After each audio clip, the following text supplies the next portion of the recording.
નમસ્કાર, BBN news ચેનલમાં આપનું સ્વાગત છે। હું છું કવિતા પંચાલ ને હવે જોઈએ આજના સમાચાર।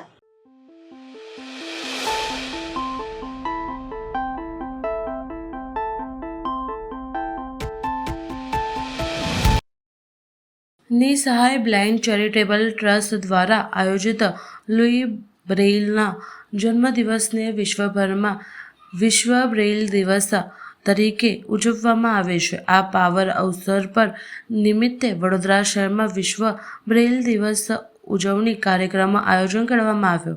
આ કાર્યક્રમનું આયોજન ડૉક્ટર સલીમ વોરાના માર્ગદર્શન હેઠળ કરવામાં આવ્યું હતું।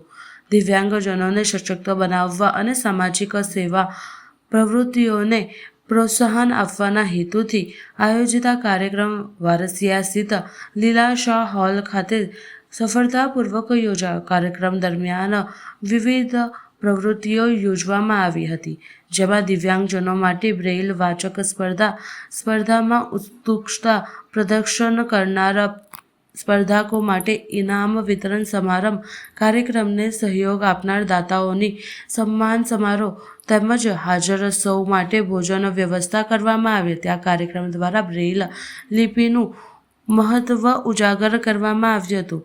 દૃષ્ટિબાધિત દિવ્યાંગજનોમાં આત્મવિશ્વાસ, શિક્ષણ અને સ્વાવલંબનની ભાવના વિકસાવવા માટે પ્રેરણા મળી હતી।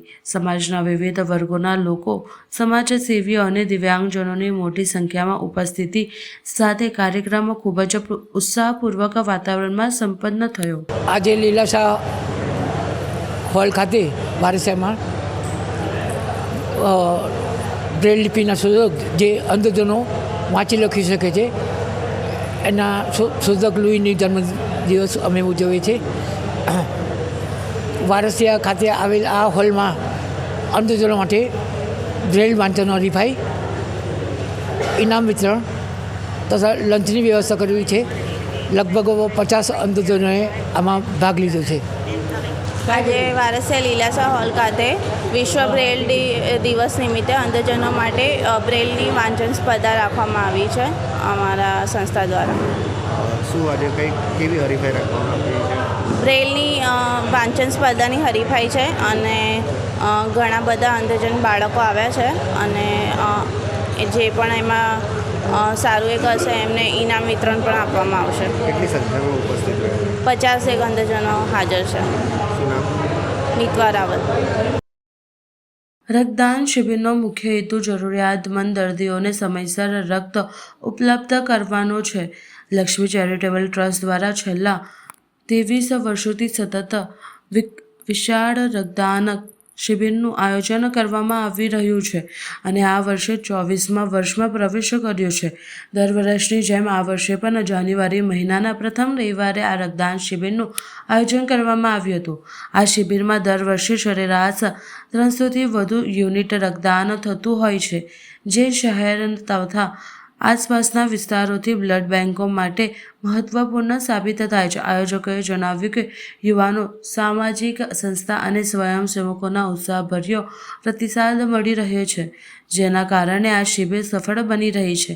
આ સાથે રક્તદાતાઓ માટે મેડિકલ કેમ્પ, પ્રમાણપત્ર તથા અલ્પાહારની વ્યવસ્થા પણ કરવામાં આવી હતી। આયોજકોએ વધુમાં જણાવ્યું કે આગામી વર્ષમાં પણ સમાજ હિત માટે આવા સેવાકીય કાર્યક્રમો સતત ચાલુ રાખવાનો સંકલ્પ ટ્રસ્ટ દ્વારા લેવામાં આવ્યો છે।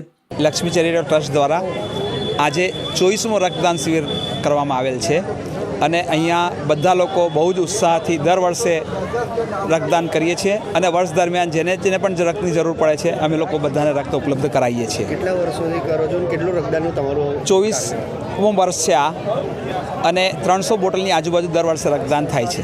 300થી 400 અમે લોકો હિન્દુ બ્લડ બેંક અને આયુષ બ્લડ બેંકને રક્ત આપીએ છીએ। કઈ જગ્યા પર કરવામાં આવે? આ સુદર્શન કોમ્પ્લેક્સ દીપિકા સોસાયટીની સામે પાણી ટાંકીથી આનંદનગર રોડ ઉપર આ રક્તદાન કરવામાં આવેલ છે અને દર વર્ષે આ જ જગ્યા ઉપર દર વર્ષની 1 જનવરીનો જે સન્ડે આવે એ સન્ડે ઉપર અમે લોકો આ રક્તદાન કરીએ છીએ। ફિક્સ હોય છે દર વર્ષનો ફર્સ્ટ સન્ડે।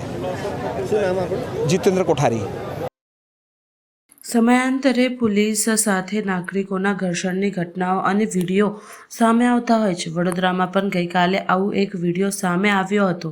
આ ઘટના દાંડિયા બજાર વિસ્તારમાં બની, જેમાં એક વાહન ચાલકને ફરજ પણ હાજર પોલીસ સાથે રકઝક થઈના ઘટનાએ ગંભીરતાથી લઈને પોલીસ દ્વારા વાહન ચાલક સામે ગુનો નોંધવામાં આવ્યો છે, જેને લઈને એક સવાલ ઊભો થયો છે. ત્યારે આ ઘટના સંદર્ભે આજે એસીપી ડીએમ વ્યાસ દ્વારા પત્રકાર પરિષદ બોલાવવામાં આવી અને ઘટનાને લઈને તેમણે આ રીતે માહિતી આપી. સાંભળો ટ્રાફિક એસીપી વ્યાસનું શું કહેવું છે. નર્સિંગ હોમ 4 રસ્તા પાસે અમે જે રોજની જેમ ઓફિસ આવતા હતા એ દરમિયાન એક બુલેટ ચાલક હતો જે મોબાઈલ પર વાત કરતો હતો અને હેલ્મેટ નહોતું. આગળ પાછળ નંબર પ્લેટ પણ નહોતી અને સાયલેન્સર પણ મોડિફાઈડ હતું. એટલે અમારી સિસ્ટમ પ્રમાણે અમે કમાન્ડોને નીચે ઉતારી અને એને કીધું કે ભાઈ તમે એને ઓફિસ લેતા આવો. એટલે જેવો અમારો કમાન્ડો બેઠો તો એને એ ખરાબ ભાષામાં બોલ્યો એ છોકરો કે ભાઈ તું कैसे बैठ गया मेरी गाड़ी के पीछे, तेरे को किसने बैठने को बोला. એ વાત અમને પછી જાણવા મળી. પછી એ ગાડી એને સાઈડમાં લગાવી દીધી, અમારી પાછળ ના આવ્યો. એટલે અમારા ઓપરેટર છે કિરણભાઈ, એને અમે ઉતાર્યા કે ભાઈ તમે જુઓ પેલો મગજમારી ના કરે, એને સંજય પટેલ લેતા આવો કે ભાઈ બહુ દંડ નહીં થાય એમ તેમ સમજાવીને લેતા આવો. એ પછી દર વખત અમે કરીએ છીએ. પછી એમને મૂકીને અમે ઓફિસ આવ્યા, ત્યાં સુધી એ લોકો આવ્યા નહીં. એટલે ડ્રાઈવરને પૂછ્યું કેમ કિરણભાઈને એ લોકો હજુ નથી આવ્યા. તો ખબર પડી કે ત્યાં એ હજુ મગજમારી કરે છે. એટલે પછી અમે ગાડી ત્યાં મોકલી ડ્રાઈવર સાથે. એટલે ત્યાં એણે પોલીસ જોડે અભદ્ર વર્તન કરી. ત્યાં એક દીકરી પણ હતી પોલીસવાળી, પોઈન્ટવાળા 4-5 પોલીસવાળા હતા. બધાએ સમજાવવા છતાંય સમજતો નહોતો અને પોલીસ જોડે ખરાબ ભાષામાં વાત કરવા માંડ્યો અને તુતારી કરવા માંડ્યો. અને એને બળપૂર્વક એને ગાડીમાં બેસાડતી વખતે બી એને પોલીસ જોડે ઝપાઝપી કરી. આ બધી વાત અમને પાછળથી જાણવા મળી હતી અને જે બાબતે રાવપુરા પોલીસ સ્ટેશનમાં અમારા ઓપરેટર કિરણભાઈએ ફરિયાદ કરી છે. અહીંયા લાવ્યા બાદ પણ અમારે અહીંયા એક કાર્યક્રમ ચાલતો હતો માર્ગ સલામતી માસનો, જેથી એને બેસાડીને અમે સમજાવ્યું કે બેટા ऐसा तुमने क्यों किया. તો એ પણ તું તારી કહીને જ વાત કરતો હતો, એને બોલવાનું કોઈ જ ભાન નહોતું. તો એના મધર ફાધરને બોલાયા, એના મધર ફાધર આવ્યા, એ પણ એવા જ હતા, એ ચીસને રડારડ કરવા માંડ્યા. અને એનો ભાઈ આવ્યો, એનો ભાઈ અને એના મા બાપ આને અહીંથી લઈ જવા માટે તાકાત કરવા માંડ્યા. એનો નાનો ભાઈ કહે કે ભાઈ તું उसको कैसे रोक सकते हो, चल मैं देखता हूँ कौन तेरे को रोकता है. એટલે અહીંયા પણ એમણે બહુ મગજમારી કરી. એટલે અમે ના છૂટકે કીધું ભાઈ જો તમારે ફરિયાદ જ કરી હોય તો તમે પણ ફરિયાદ કરો, અમે પણ ફરિયાદ કરીએ. એમ કરીને અમે રાવપુરા પોલીસ સ્ટેશન ગયા અને કિરણભાઈએ ત્યાં ફરિયાદ આપી છે. અને સામે પક્ષે શું કર્યું છે મને ખ્યાલ નથી. અને આટલી હદે પોલીસ જોડે ખરાબ વર્તન કરવા બાબતે તપાસ કરી તો એના ફાધર રેલવે પોલીસમાં છે, નડિયાદ યાર્ડની અંદર એમની નોકરી છે. અને એમનો જે દીકરો જે પોલીસ સ્ટેશનમાં આવીને એના ભાઈને ભગાડી જવાની કોશિશ કરતો હતો અમારી ઓફિસમાંથી, એના વિરુદ્ધમાં ફતેહગંજ અને સયાજીગંજમાં ગુના દાખલ છે, એક દારૂના કેસનો અને એક મારામારીના કેસનો. એની ડિટેલ હજુ અમે મેળવી રહ્યા છીએ. અને રેલવે પોલીસમાં પણ એમના વિરુદ્ધમાં દારૂની સ્મગલિંગના ગુના દાખલ થયા છે, એવી પણ અમને માહિતી મળી છે. મારી પાસે ડિટેલ પણ એની છે. એટલે આવી ગુનાહિત માનસિકતા ધરાવતા જે ફેમિલી છે એની સાથે કાલે ટ્રાફિક પોલીસનો સામનો થઈ ગયો અને અણબનાવ બન્યો છે. જે બાબતે પોલીસ ફરિયાદ કરી છે. આગળની તપાસ રાવપુરા પોલીસ કરશે. એને 108માં લઈ જવો પડ્યો, માર્યો છે ના, એને અમે અહીંયા લાવ્યા. અહીંયા લઈને એ મારી ગાડીમાં બેસવા તૈયાર નહોતા. એ જ ઉગ્ર ભાષામાં વાત કરતા હતા. એટલે અમે પીડી પરમાર સાહેબ જે અમારા બીજા પીઆઈ છે એમને કંઈ સમજાવીને અમારી જ ગાડીમાં એમને રાવપુરા પોલીસને લઈ ગયા. ત્યાં એના પેલા જ ભાઈએ કે જે અહીંયાથી એને લઈને ભાગવાની કોશિશ કરતો હતો, એનું નામ કુંતલ સમથિંગ છે, એના નાના ભાઈએ જ ત્યાં 108 બોલાવી અને દેખાડો કર્યો કે અમે બહુ જ ખરાબ રીતે ઘાયલ છીએ. તો ખાલી એમણે દેખાડો કરીને ત્યાં 108 બોલાવી, ત્યાંથી પછી એસએજીમાં ગયા. ના, એમને થોડુંક ઝપાઝપીમાં છોલાયું છે, એવું થયું છે, પણ એટલે ગંભીર નથી. એટલે અમે કોઈ મેડિકલ સારવાર લીધી નથી. ખાલી ઉજળા જે કહેવાય, ઉજળા ઝપાઝપીમાં થાય એટલું થયું છે, પણ ગંભીર નહોતું. એટલે દવાખાનામાં દાખલ નથી થયા લોકો. જે વ્યક્તિ જાટ કરીને કોઈ વ્યક્તિ છે ખાલી બૂમો રાવાનું કારણ શું? એને ખબર, એને ટેવ હતી એવી કે ભાઈ હું જોશથી રાડો પાડું તો આ લોકો મને બીકના માટે છોડી દે, કે એના મગજમાં જે હોય એ ખાલી બૂમો જ મારતો હતો. અમને ખાલી પૂછીએ તો પણ બૂમો મારતો હતો. સેમ વે એના ફાધર પણ એવા હતા ના છૂટકે આટલી સર્વિસ દરમિયાન મારે પહેલી વાર મારે વિડીયોનો લેવો પડ્યો, કારણ કે CRPFમાં છે, આર્મીમાં છે, શામાં છે કહેતા નહોતા, એના ફાધરનું ખુદનું નામ નહોતા કહેતા. ના છૂટકે મારે એમને કેમેરો ચાલુ કરીને એમનું આઈ કાર્ડ માગવા માટે પણ વિડીયો ચાલુ કરવો પડ્યો, અને આઈ કાર્ડ પણ નહોતા આપતા કે પોલીસમાં છે કે નહીં. એમ એનો ના છૂટકે વિડીયો પણ એનો ઉતાર્યો છે.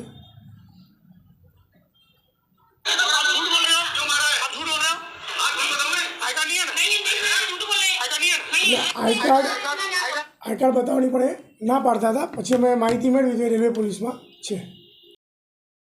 મકરપુરા પોલીસ સ્ટેશન ફરી એકવાર વિવાદમાં આવ્યું છે. મકરપુરા પોલીસ સ્ટેશનમાં વિસ્તારમાં રહેતા સંજય ડાયા પરમારના વ્યક્તિએ પોલીસ સામે ગંભીર આક્ષેપો કર્યા છે. ફરિયાદ અનુસાર તેને કોઈ મુદ્દે પોલીસ સ્ટેશનમાં અરજી કરવા બાદ પોલીસે તેને ફરિયાદ નોંધવા ઇનકાર કર્યો હતો. એટલું જ નહીં, પોલીસ સ્ટેશનમાં ફરજ પર રહેતા પોલીસકર્મી ગરમીદીપ દુર્ભા અને હિતેન્દ્રસિંહ દ્વારા તેને ડરાવવા અને ધમકાવવામાં આવ્યો હોવાના આક્ષેપ છે. ફરિયાદીનું કહેવું છે કે આ બંને પોલીસકર્મીઓએ તેને ફિનાઇલ પીવા માટે ઉશ્કેર્યો હતો, જેના કારણે સમગ્ર ઘટનાને ગંભીર વળાંક લીધો છે. આ ઘટના પછી સંજય પરમારને સારવાર માટે વડોદરાની SHG હોસ્પિટલમાં લઈ જવામાં આવ્યો છે, જ્યાં સારવાર દરમિયાન પણ તેની સામે માર મારવામાં આવ્યો હોવાનો તેને આક્ષેપ કર્યો છે. સમગ્ર મામલે ન્યાયની માંગ સાથે ફરિયાદીએ SHG હોસ્પિટલના CCTV ફૂટેજ ચેક કરવાની માંગ કરી છે, જેથી સત્ય બહાર આવી શકે. આ ઘટનાને પોલીસ કામગીરી પર ફરી એકવાર પ્રશ્નચિહ્ન ઊભું કર્યું છે.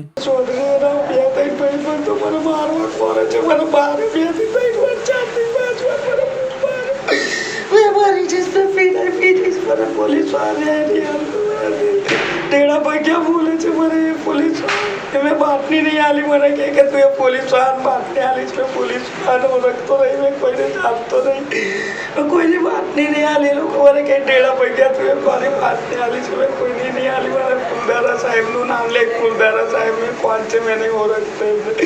તો મને કહે છે કે તું એને બાતની આલી મારી, મેં મરી જઈશ, મેં આત્મહત્યા કરાવી લઈશ, મેં મારા ન્યાય આલો, મેં આત્મહત્યા કરી લઈશ, હું મરી જઈશ સાહેબ. આ 26 તારીખનો બનાવ છે. એ લોકોને 26 તારીખે પકડ્યા હતા. એ લોકોને ખબર નહીં મને. એ લોકોને દારૂ પીતા ત્યાં આગળ ઓફિસ પર વિશ્વાસ સર્વિસ પર પકડ્યા. મેં ત્યાં આગળ ઊભો હતો. એમાં કોઈને પેલા સાહેબને અહીંયા આગળ ધારા સાહેબ કે એવું કરીને છે અહીંયા આગળના મકરપુરાના, એમને બાતની આલી હશે તો પેલા લોકોને પકડ્યા. તો મને કહે કે ઢેડા ભંગ્યા તે પકડાયા. એવી રીતના મને 28 તારીખે એ લોકોએ માર્યો અને પછી મારી પાછળ દોડ્યા. ત્યાં આગળ મને માર્યો. સુસન પર પેલું અંદર છે ને જંગલ, ત્યાં આગળ મને માર્યો. અને પછી વડાપાવ વાળાને જઈને કહે છે પેલો ભંગ્યો કઈ ગયો, ઢેડો ભંગ્યો કઈ ગયો બોલે. આવી રીતના મને કરે છે 3 જણા. રાકેશ ચૌધરી ને કાલે તમે શું કર્યું? કાલે મેં પોલીસ ચોકી મને બોલાવ્યો તો મેં પોલીસ ચોકી ગયો તો પોલીસ ચોકીમાં પેલા સાહેબ મને કહે કે તને ઢેડા ભંગ્યા બોલતો તો બોલે તારે FI. મેં કીધું હા મને ઢેડા ભંગ્યા. તો બોલે તારી જાત છે તો તને ઢેડા ભંગ્યા બોલશે તો તને શું થવાનું છે એમાં? બોલે તારી જાત છે તો ચાલશે. બોલે ઢેડા ભંગ્યા છે તો હું થઈ ગયું કે તું મારી અમે પીને બતાય ફ્રી નહીં. બોલે લઈને આવ્યો છે. આ લોકો ખાલી નાટકો કરે, કોઈ પીન ના બતાડે. તો મને કે પીન બતાવી. તો મેં તો એમની સામે કહું કે એમ બી મેં મરી જાઉં, મને ન્યાય જોવે છે, બાકી મેં મરી જઈશ. તમારું નામ શું? સંજય ડાયાભાઈ પરમાર. ગઈકાલે ટ્રાફિક કર્મચારી દ્વારા બનેલ બનાવ બાબતે ફરિયાદ દાખલ કરવામાં આવેલ હોય તે બાબતે રાવપુરા પોલીસ સ્ટેશન ખાતે DCPની પત્રકાર પરિષદ યોજવામાં આવી. લગભગ કાલે 3 તારીખે 3 જાન્યુઆરીએ 10:30 વાગ્યાની આસપાસ નર્સિંગ હોમ 4 રસ્તા છે. એ 4 રસ્તા પર ટ્રાફિક પોલીસ એમનું રાબેતા મુજબના મોર્નિંગ શેડ્યુલનું કામ કરી રહી હતી. એ દરમિયાન કૌશલ જાટ કરીને જે વ્યક્તિ છે એ ટ્રાફિક નિયમનો ભંગ કરેલો. એને મુખ્ય 3 થી 4 જે MV એક્ટ અને એના રૂલ્સ હોય એ તોડેલા હતા. અને મેઇન તો એની પાસે નંબર પ્લેટ વગરની એનું જે વ્હીકલ હતું બુલેટ, એ નંબર પ્લેટ વગરનું હતું. એને હેલ્મેટ નહોતી પહેરેલી. એ ચાલુ વ્હીકલે મોબાઈલ પર વાત કરી રહ્યો હતો. સાથે સાથે એની જે બુલેટનું સાયલેન્સર હતું એ મોડિફાઈડ હતું. એટલે લગભગ 4 થી 5 અને પાછું એની પાસે લાયસન્સ પણ હતું. 5 પ્રકારના ટ્રાફિકના નિયમોનો ભંગ કરેલો હતો. એટલે ટ્રાફિક પોલીસે એને રોકી અને કીધું ભાઈ તું સાઈડમાં આવ, બરાબર. અને એના પછી આગળ ઘટનાક્રમ થયો. પોલીસના કહેવાથી એને સાઈડમાં આવવાનું કીધું. એને મને એ પોલીસને એને ના પાડી કે નહીં અમે લોકો કોઈ સાઈડમાં નહીં એને તાબે થયા નહીં અને પોલીસ સાથે ઘર્ષણ કર્યું, ઉગ્ર બોલાચાલી કરી. પોલીસ એને ટ્રાફિક પોલીસ ચોકી પર લઈ ગયેલા. વ્યક્તિ દ્વારા જે આક્ષેપ કરવામાં આવે છે, માર મારેલા આક્ષેપ કરવામાં આવે છે, પર્ટિક્યુલર નામજોગ આક્ષેપ કરવામાં આવે છે કે ડીએમ વ્યાસ જે હાજર હતા તેમના દ્વારા માર મારવામાં આવ્યો. વિડીયો પણ સામે આવે છે, તેમાં ઈજાના નિશાન પણ જોવા મળી રહ્યા છે. તે મામલે આપનું શું કહેવું? માર મારી શકાય કે કેમ? જ્યારે આ વ્યક્તિને ડોક્યુમેન્ટ્સ પૂછવામાં આવે અને સાઈડમાં ઉભા રાખીને ડોક્યુમેન્ટ્સ પૂછવામાં કે તમે તમારા ડોક્યુમેન્ટ્સ બતાવો, તમારી પાસે લાયસન્સ છે કે નહીં, આ તે બધું પૂછતા એને પોલીસ સાથે ઘર્ષણ શરૂ કર્યું. હવે ત્યાં વધારે ઘર્ષણ શરૂ થાય અને વ્હીકલ પણ એનું લેવાનું જરૂર થયું. એટલે ત્યાંના માણસોએ આજે એસીપી સાહેબ હતા એમને પણ વ્યાસ સાહેબને પણ બોલાયા અને એમને ઉગ્ર બોલાચાલી થાય, વધારે ઘર્ષણ થાય એ વિડીયોઝ અમારી પાસે પણ છે. તમે તમારી રીતે વેરીફાઈ પણ કરી શકો છો કે ઉગ્ર બોલાચાલી થતા પોલીસ સાથે ઘર્ષણનું સ્વરૂપ બગડતા ત્યાં ટ્રાફિક વધારે જામ થઈ જતા એને વ્યાસ સાહેબ અને એના ગનમેન ડ્રાઈવર બધા ભેગા થઈ અને એને ચોકી પર લઈ ગયેલા હતા. બરાબર, ત્યાં પછી એને સમજાવતા, કારણ કે એ દરમિયાન એક ટ્રાફિક અવેરનેસ એક બીજો કાર્યક્રમ પણ વડોદરા શહેર પોલીસ દ્વારા આયોજન કરવામાં આવ્યું. તો વ્યાસ સાહેબને ત્યાં પણ જવાની જરૂરત હતી. તેમ છતાં પણ એ રોકાઈ અને શાંતિથી એને સમજાવી રહ્યા હતા કે તું તારા ડોક્યુમેન્ટ્સ આપ અને તું પોલીસ સાથે શા માટે ઘર્ષણ કરે છે અને તું શાંતિ છે, તારા જરૂરી ડોક્યુમેન્ટ્સ અમને આપ, નહીં તો અમે તારા વિરુદ્ધમાં કાર્યવાહી કરીશું. તો એ છતાં એને તાબે ન થતા એના માતા પિતા અને એના ભાઈને બોલાયો. એના ભાઈ પણ એ જ ધમકી આપે કે અમે તારી વર્દી ઉતારી લઈશું, તમારી વર્દી ઉતારી લઈશું, અમે તમારે તાબે નહીં થઈએ, અમારી સાથે કોઈ માથાકૂટ ના કરશો. આટલી બધી ઘર્ષણ અને ઉગ્ર બોલાચાલી થઈ. એ દરમિયાન ઝપાઝપી થઈ. ઝપાઝપીની અંદર એને જ્યારે ટ્રાફિક સિગ્નલમાં હતા ત્યારે પણ પોલીસ સાથે ઝપાઝપી કરતા પોલીસમેનને પણ અહીંયા ઉજરડા થયા છે ને થોડીક સામાન્ય ઈજાઓ થઈ કે જેની અમે પોલીસે અમને જાણ પણ કરી, ટ્રાફિક પોલીસે. સાથે સાથે જ્યારે એને સમજાઈ અને ટ્રાફિક ચોકી પર લઈ જવામાં આવ્યું ત્યારે પણ એ લોકો, એના ભાઈ, એની માતા, એના પિતા પાછું આ ઉગ્ર બોલાચાલી અને પોલીસના કામમાં અડચણ કરવાનું શરૂ કર્યું. એ દરમિયાન એના ભાઈએ પણ ઉગ્ર બોલાચાલી કરી અને પોલીસનું અપમાન પણ કર્યું અને પોલીસ સાથે ઘર્ષણ પર ઉતર્યા. ત્યારે એના પિતાનો આઈ કાર્ડ પૂછવા જતા એના પિતાએ પણ ધમકી આપી કે હું પોલીસમાં છું. પાછળથી ખરાઈ કરતા અમને માલુમ પડી કે રેલવે પોલીસ ફોર્સમાં કામ કરી રહ્યા છે, નડિયાદમાં કદાચ એમની કામગીરી ચાલુ છે. એનો ભાઈ જે પોલીસને ધમકી આપી રહ્યા હતા, પોલીસ સાથે ગેરવર્તન કરી રહ્યા હતા, પોલીસના કામમાં અડચણ કરી રહ્યા હતા, એમનું પણ હિસ્ટ્રી અમે ખરાઈ કર્યું. તો એના વિરુદ્ધમાં 4 ગુના દાખલ થયેલા છે. એ ગુનાની માહિતી હું આપને આપું. સયાજીગંજ પોલીસ સ્ટેશનની અંદર એક ગુનો દાખલ થયેલો છે. મારામારી પ્રોહીનો ફતેગંજ પોલીસ સ્ટેશનમાં પણ પ્રોહી ગુનો દાખલ થયેલો છે. સાથે સાથે રેલવે પોલીસ નડિયાદમાં પણ એના વિરુદ્ધમાં 2 ગુના દાખલ થયેલા છે. એટલે કે આ પરિવારનો જે સભ્ય છે એ પણ પોલીસ સાથે જે ઘર્ષણમાં ઉતર્યા હતા, પોલીસને કામમાં આગળ જે આજે જાટ કૌશલ છે એના વિરુદ્ધમાં આપણે જે MBA પ્રમાણેની કાર્યવાહી કરતા હતા, એ લોકોએ ના પાડી કે ના તમે આમ ના કરશો, અમે તમારી વર્દી ઉતારી લઈશું એમ કરીને પોલીસ સાથે ઘર્ષણ કરતા. પછી પોલીસની પણ અમે લોકોએ અમારી ટ્રાફિક પોલીસને પણ સાંભળ્યું અને બપોર પછી અમને મેડિકલ લીગલ અરજી પણ એ લોકોની મળી કે એ વ્યક્તિ જે કૌશલ જાટ હતો દવાખાનામાં દાખલ થયેલો. તો એની પણ અમે અરજી લીધી અને અમારો પણ પોલીસ તરફથી ગુનો દાખલ કર્યો.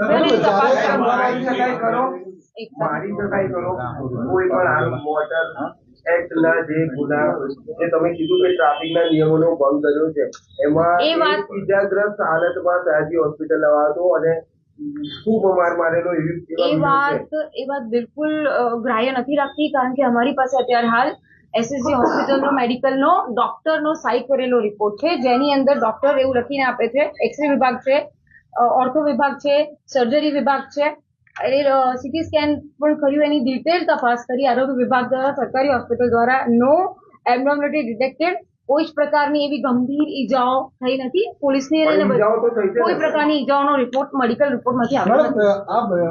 જ્યારે અમદાવાદની અંદર ઘટના બની હતી ત્યારે પોલીસે બોડી ઓન કેમેરાના ફોટેજ મીડિયાને આપ્યા હતા. આ સમગ્ર ઘટનાની અંદર પોલીસની પાસે એવા કયા પુરાવાઓ છે જે અમે જે પણ પુરાવા છે, જરૂરી પુરાવા તમને જરૂર પ્રોવાઈડ કરીએ છીએ. અત્યારે આપને આપું છું જે નર્સિંગ હોમ 4 રસ્તાના સીસીટીવી ફૂટેજ છે, મેડિકલ રિપોર્ટ છે, સાથે સાથે બોડી ઓન કેમેરામાં શું સંભળાઈ રહ્યું છે એ બહુ ક્લિયર છે.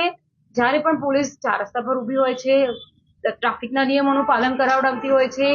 એ પણ ત્યાં એવા કેઓટિક સિચ્યુએશનમાં એમના મનને શાંત કરીને ઊભી હોય છે. ઘણી વખત એવા નોટોરિયસ અને ઉગ્ર સ્વભાવના વ્યક્તિઓ આવતા હોય છે, તો નાની મોટી બોલાચાલી થતી હોય, એ માનવ સ્વભાવ છે.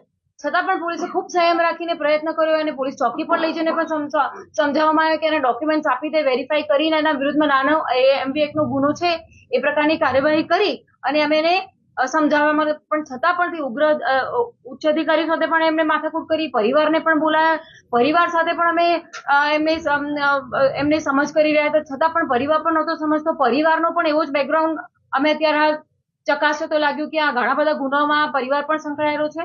તો આ પોલીસને પણ ક્યાંક આપણે સમજવું જોઈએ. પોલીસ પણ એટલું સંયમ રાખે છે અને આપણે એને સમજવું જોઈએ. આપણે ગુનાની વાત કરી, આ ગુનાઓની અંદર કેટલા ગુનાઓ આવા છે કે જેની અંદર એને ક્લીન ચીટ મળ્યા છે, એવા છે કોઈ ગુનાઓ? અત્યારે હાલ તો અમારી પાસે ખાલી 4 ગુનાઓની ડિટેલ આવેલી છે. ક્યાં ક્યાં શું તપાસ થઈ છે, શું છે, આગળના તપાસ થશે એમાં. યુવકનો સીધો આક્ષેપ છે એસીપી સાહેબે એને પ્રાઇવેટ પાર્ટ પર માર માર્યો છે, તો આ દિશામાં તટસ્થ તપાસ થશે કે નહીં?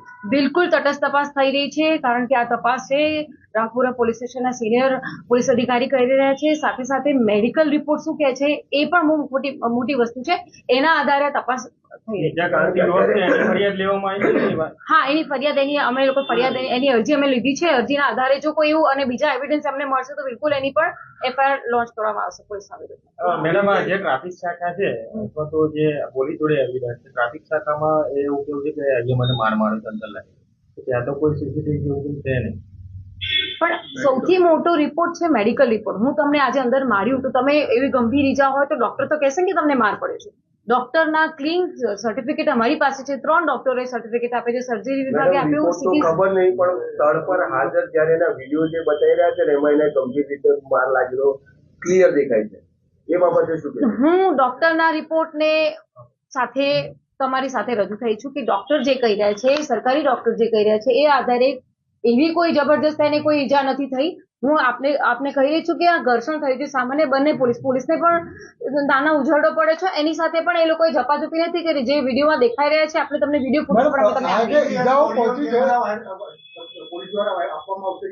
હા અમે તમને આપીએ છીએ. મેડમ, આ જે સામાન્ય ઈજા પહોંચી છે એ કેવી રીતે પહોંચી છે? હવે એ તપાસનો વિષય છે, આગળ પોલીસ તપાસ કરશે, એને પણ પૂછશે. ખુદ એસીપી મીડિયા બાઇટમાં એવું કહી રહ્યા છે કે 2-3 ઘંટા મારી શકે છે. કોઈ પોલીસ પાસે કોઈ પ્રકારની સત્તા નથી કે કોઈને મારી શકે, અને જો મારવું હોય તો એની વેલિડ રીઝન પણ આપશે. એ તપાસનો વિષય છે. જ્યારે તપાસ થશે કે પોલીસ શા માટે દંડા માર્યા છે, તો પોલીસે માર્યું છે કે નથી માર્યું, એ તપાસનો વિષય છે. એક જ આ એક તપાસનો વિષય છે. અમે રીઝન શોધીએ. હા, પોલીસ પાસે CRPF માં સત્તા છે કે જરૂરી બળનો ઉપયોગ કરી શકે. બળનો ઉપયોગ કરી શકાય, પણ આવી રીતે એને પગે પણ ઈજાઓ છે, હાથ પણ ઈજાઓ છે, બેક પાર્ટ પણ ઈજાઓ છે. આ બધી ઈજાઓ સામાન્ય ઈજામાં તમે કહો છો કે આ સામાન્ય ઈજા છે. મારી પાસે કોઈ સત્તા છે જ નહીં કે હું કહી શકું આ સામાન્ય ઈજા છે. મેડિકલ ડોક્ટર કહી શકે, હું એક્સપર્ટ નથી. ડોક્ટર એક્સપર્ટ હોય, ડોક્ટરના રિપોર્ટના આધારે પોલીસ તપાસ કરતી હોય. મુખ્યત્વે મેડમ વાત છે કે જ્યારે ટ્રાફિક શાખા જ્યારે કામગીરી કરતી હોય છે, જો આવું ઘર્ષણ થાય તો ટ્રાફિક પોલીસે પહેલા જે કાર્યવાહી કરવી જોઈએ. મારવાની જે વાત છે, આક્ષેપ થયા છે, હું પણ માનું છું કે આક્ષેપ છે, પરંતુ જ્યારે ગંભીર રીતે ઈજા એના ઘાયલ જે વ્યક્તિ છે તેની પર દેખાઈ રહ્યા છે, તો મારી કેવી રીતે શકે? કારણ કે કાર્યવાહી કરવી છે, તમે પોલીસની કાર્યવાહીમાં દખલ કરી રહ્યા છો તો ગુનો નોંધી શકે છે. ત્યારે પહેલા કેમ ગુનો નોંધ્યો અને જ્યારે આ વિડીયો વાયરલ થયા, પોલીસ ઉપર જ્યારે આક્ષેપો છે ત્યારે કેમ ફરિયાદ થઈ? ફરિયાદ તો આવી જ છે. બનાવ બન્યો છે સવારે, ફરિયાદ દાખલ થઈ છે 3 વાગે, એટલે વિડીયો વાયરલ થતા બાદ ફરિયાદ. એવું નથી. એક મોટો સડક સંવેદનાનો કાર્યક્રમ હતો જે ખૂબ મોટા પાયે થઈ રહ્યો હતો. પોલીસને ત્યાં પણ એમની હાજરી જરૂર હતી, કારણ કે ઘણા બધા લોકો અને ઘણા બધા રિસોર્સિસ ત્યાં લાગેલા હતા, ત્યાં પણ જવું જરૂરી હતું. ત્યારબાદ એ લોકોને પણ એ લોકોના માતા પિતાને પણ આવી રહ્યા હતા, કારણ કે એમના પણ ડોક્યુમેન્ટ અમારે વેરીફાઈ કરવા હતા. એ અમે ડિટેલમાં તપાસ કરીએ કે એ શું કામ કરે છે, એનું શું બેકગ્રાઉન્ડ છે. અત્યારે હાલ તો બેંકમાં કામ કરે છે એટલું ધ્યાન છે, પણ છતાં પણ એની કોઈ બીજી શું એક્ટિવિટી છે તપાસમાં. એના ફાધરની ઉપર કે એના મધરની ઉપર કે જાતે એ ભોગ બનનારની ઉપર કોઈ ગુનાહિત ઇતિહાસ છે?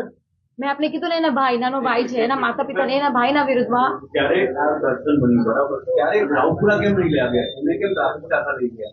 કારણ કે સૌથી નજીકનો સ્થળ તો એની પાસેથી ડોક્યુમેન્ટ્સ કલેક્ટ કરવા હતા, એટલે માતા પિતાને બોલાવીને કે તમારા બાળકનું ડોક્યુમેન્ટ્સ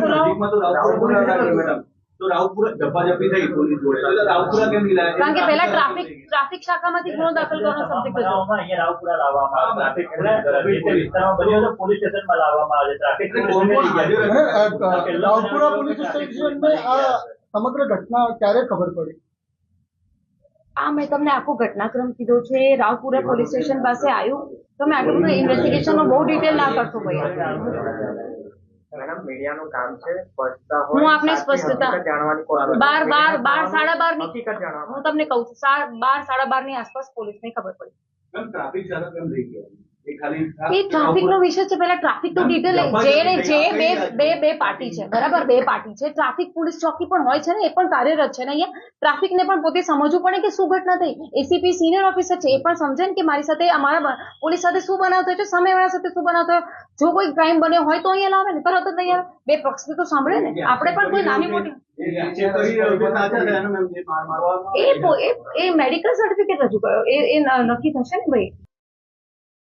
વડોદરા શહેર ટ્રાફિક પોલીસની કામગીરીને લઈને ફરી એકવાર ગંભીર સવાલો ઊભા થયા છે. દાંડિયા બજાર 4 રસ્તા ખાતે રૂટીન વાહન ચેકિંગ દરમિયાન ટ્રાફિક પોલીસ દ્વારા એક યુવક પર બર્બરતા આચરવામાં આવી હોવાનો આક્ષેપ સામે આવ્યો છે. પ્રાપ્ત વિગતો મુજબ મોડિફાઈડ સાયલેન્સર અને નંબર પ્લેટ ન હોવાના મુદ્દે 3 ટ્રાફિક પોલીસ કર્મીઓએ યુવકને ઢોર માર્યો હોવાનું પીડિતે જણાવ્યું છે.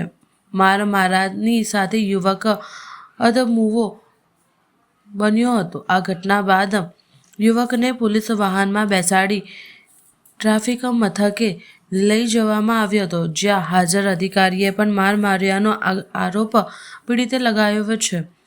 યુવકે શરીરને તેમજ પ્રાઇવેટ પાર્ટે પણ ગંભીર ઈજા પહોંચી હોવાના કહેવામાં આવ્યું છે. ઈજાગ્રસ્ત યુવકે સારવાર અર્થે સયાજી હોસ્પિટલમાં ખસેડવામાં આવ્યો છે. યુવાનની માતા રામવાતી જાટે પણ પોલીસ દ્વારા તેમની સાથે પણ હાથાપાઈ થવાઈ હોવાના આક્ષેપ કરવામાં આવ્યા છે. સમગ્ર ઘટનાને લઈ વડોદરા પોલીસની કામગીરી પર ગંભીર પ્રશ્નાર્થ ઊભો કર્યા છે. ઈજાગ્રસ્ત યુવક કૌશલસિંહ જાટે घटनानी विगतो बाइट में रजू करी है। ये मैं सर सुबह ऑफिस के लिए निकला था, मांजलपुर में रहता हूँ और मुझे ऑफिस जाना होता है अलकापुरी। तो अकोटा ब्रिज के पास में ट्रैफिक के अंदर में रुका हुआ था, तो वहाँ पर एक पुलिस वाले सर ने मेरी गाड़ी पर आकर बैठ गए पीछे बैक सीट पर, और उन्होंने बोला कि तुम्हारे पास हेलमेट नहीं है और गाड़ी नंबर नहीं है तो गाड़ी साइड में ले लो। तो मैंने गाड़ी साइड में लिया तो उन्होंने मुझसे चाबी छीनने की कोशिश की। अब मैंने उसका विरोध किया तो उन्होंने गाली गलौज की और मुझे थप्पड़ मार दिए। इस बात पर मैंने फ़ोन निकाला और मैं उनकी वीडियो बनाने लगा। वीडियो बनाने की वजह से वो गुस्सा हो गए, ठीक है। फिर उन्होंने फ़ोन छीन लिया और उसके बाद फिर मुझे बहुत मारा और मारते मारते पीसीआर गाड़ी में बिठा दिया। पीसीआर में बिठाने के बाद वो मुझे सयाजीगंज ट्रैफिक पुलिस ले गए। वहाँ पर जब उन्होंने गाड़ी से उतारा और वो पूरे रास्ते मुझे ले जाते वक्त भी मुझे मारते ही रहे वो गाड़ी के अंदर भी। किसने मारा? दो पुलिस कांस्टेबल्स थे जिनका मैं चेहरे से उन्हें पहचान लूंगा, नाम उनका याद नहीं है। हो सकता है मेरी वीडियो के अंदर उनका नाम होगा, जो वीडियो मैंने रिकॉर्ड की थी उनका नेम प्लेट उसमें मिल जाएगा। सयाजीगंज पुलिस स्टेशन जब मुझे उतारा गया तो मैंने वहाँ पर एसीपी मुझे दिखे डीबी व्यास, तो मैंने उनको जब कंप्लेंट करी कि सर मेरे साथ में इस तरह का सलूक किया गया है सिर्फ इस बात को लेकर के, जबकि मैं चालान भरने को तैयार था मेरी गाड़ी का, तो डीबी व्यास ने फिर मेरे साथ और गाली गलौज करी और उन्होंने बोला कि डंडा लेकर के आओ। उनके बाद फिर उन्होंने बिल्कुल जानवरों की तरह मारना शुरू कर दिया। उन्होंने पेड़ के पास से दो लोगों को बोला कांस्टेबल्स को कि इसको पकड़ो और मारना है। फिर उन्होंने वहाँ भी मारा और मेरे बाल पकड़ के मुझे घसीटते हुए पुलिस स्टेशन में अंदर ले गए। वहाँ ले जाकर के लिटा करके मेरी चेस्ट पर चढ़ गए और वहाँ पर फिर मेरी चेस्ट पर लाते मारी। उसके बाद दो पुलिस वालों ने मेरे पैर पकड़े और मेरे प्राइवेट पार्ट पर एसीपी डीबी व्यास ने बहुत सारी लातें मारी, जिसकी वजह से मेरे को यहाँ भी चोटें आई। आपके साथ कौन था जब गाड़ी आप चला रहे थे? आपके साथ कोई? मैं अकेला था सर, मैं ऑफिस जा रहा था। उसके बाद आपके फैमिली से कोई वहाँ आया था? हाँ, मैंने मेरी फैमिली को कॉल कर दिया था जब मुझे एक रूम के अंदर मतलब कि वो बिठा दिया था उन्होंने मार करके, ठीक है, क्योंकि उनके साथ कोई ऑफिसर वहाँ आ गए थे। तो मैंने धीरे से वहाँ टेबल से फ़ोन लिया और मेरे भाई को मैंने कॉल कर दिया, तो उसने इन्फॉर्म किया तो मेरी फैमिली वहाँ पहुँच गई थी।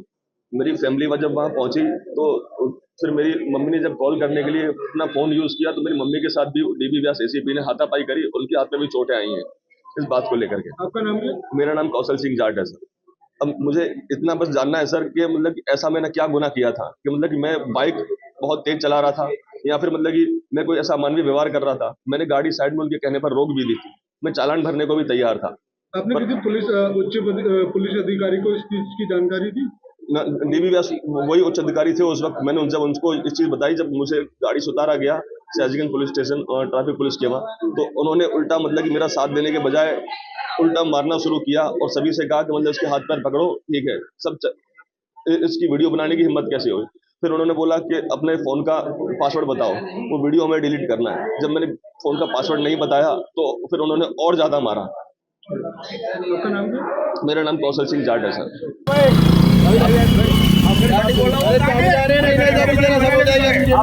मारपीट नहीं कर सकते सर।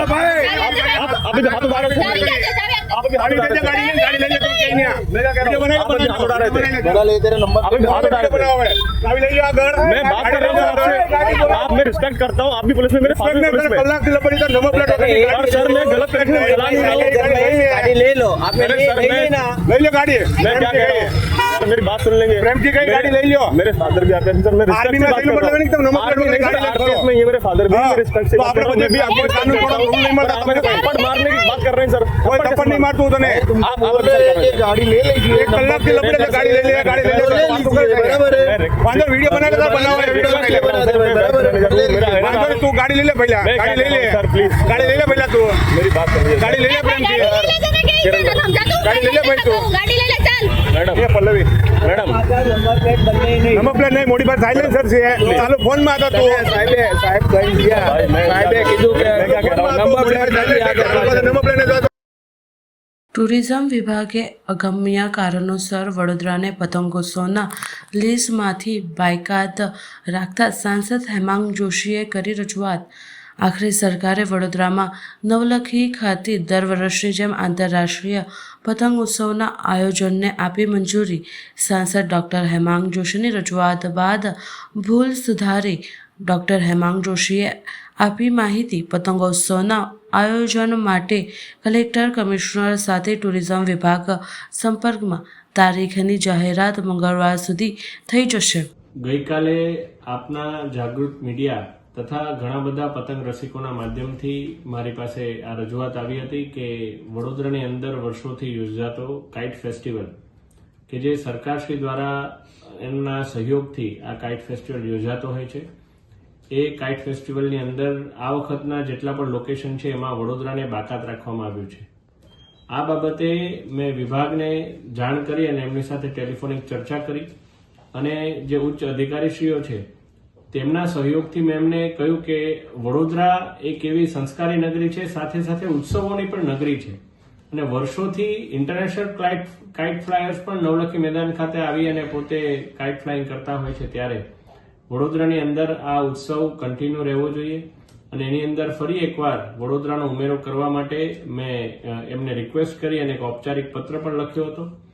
આપણા વડોદરાની અંદરના માન્ય સર્વે ધારાસભ્યશ્રીઓ છે, સંગઠનની ટીમ છે, તમામનું પણ આ બાબતે એક જ સૂચન હતું કે વડોદરાને ફરી એકવાર આ જગ્યા કાઇટ ફેસ્ટિવલ માટેની મળવી જોઈએ અને હમણાં જ મને એક મૌખિક સૂચના સરકારશ્રી તરફથી આવી છે કે વડોદરાની અંદર કાઇટ ફેસ્ટિવલ યોજાશે અને એના માટે સ્થાનિક વહીવટી તંત્ર સાથે સંકલન કરવાનું આપણા ગુજરાત ટુરિઝમના જે સરકારશ્રીનું મુખ્ય મથક છે ગાંધીનગર, ત્યાંથી સંકલનની શરૂઆત પણ થઈ ગઈ છે। એટલે હવે સ્થાનિક વહીવટી તંત્ર માન્ય કલેક્ટરશ્રી, માન્ય કમિશનરશ્રી સાથે સંકલન કરીને વડોદરાની અંદર પણ કાઇટ ફેસ્ટિવલ માટેની નવી તારીખ જાહેર કરવામાં આવશે અને વડોદરાના તમામ જે પતંગ રસિકો છે એમને આ કાઇટ ફ્લાઇંગ માટેની એક જે તક એમને લાગતું હતું કે તક જતી રહી, પરંતુ મને વિશ્વાસ હતો આપણી આદરણીય મુખ્યમંત્રી શ્રી ભૂપેન્દ્રભાઈ પટેલજી અને નાયબ મુખ્યમંત્રી શ્રી હર્ષભાઈ સંઘવીજીની સરકાર પર કે આ બાબતે વડોદરાની રજૂઆત તેઓ માન્ય રાખશે અને થયું પણ એવું જ। આપણી જે કંઈ પણ માંગણી હતી એનો સુખદ અંત આવ્યો છે અને વડોદરાની અંદર કાઇટ ફેસ્ટિવલ યોજાવાનો છે। સમાચાર કાલે ફરી મળીશું આ સમયે આ ચેનલ પર। ત્યાં સુધી સમગ્ર BBN ન્યૂઝ ચેનલની ટીમને રજા આપશો। નમસ્કાર।